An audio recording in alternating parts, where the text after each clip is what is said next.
Assalamualaikum warahmatullahi wabarakatuh.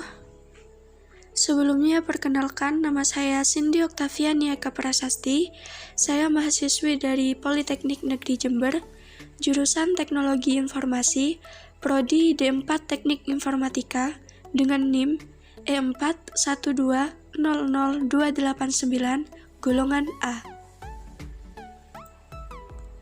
Saya di sini akan menjelaskan tentang pengertian firewall.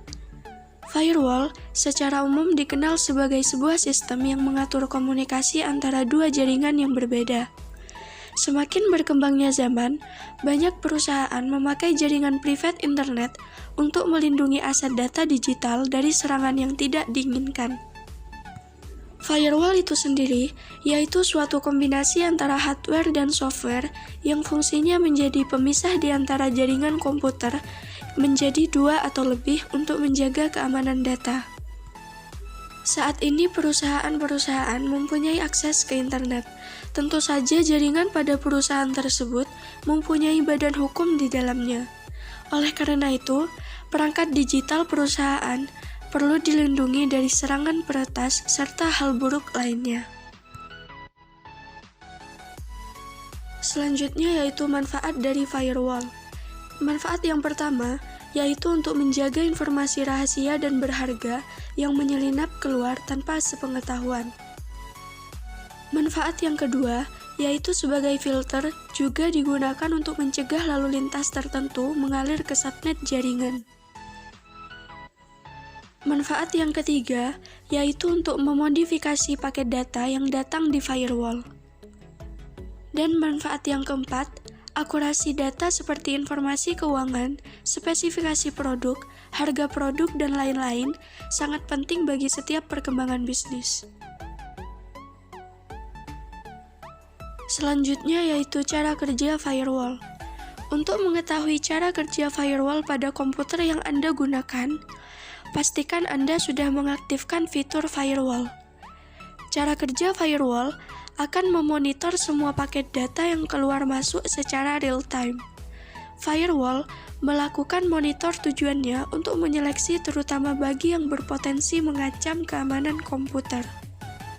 Jadi untuk itu, Anda harus selalu mengaktifkan fitur firewall yang ada di komputer.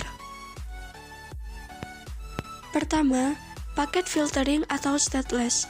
Artinya, firewall menggunakan aturan tertentu untuk melihat boleh tidaknya suatu data masuk ke jaringan. Setiap paket diperiksa secara sendiri-sendiri atau dalam isolasi. Jika paket dikirim dalam grup, maka setiap paket akan diperiksa secara satu persatu. Ketika sebuah paket dianggap berbahaya, maka paket tersebut tidak akan diizinkan masuk. Sebaliknya, ketika paket dianggap aman, maka dia akan diteruskan ke sistem yang meminta.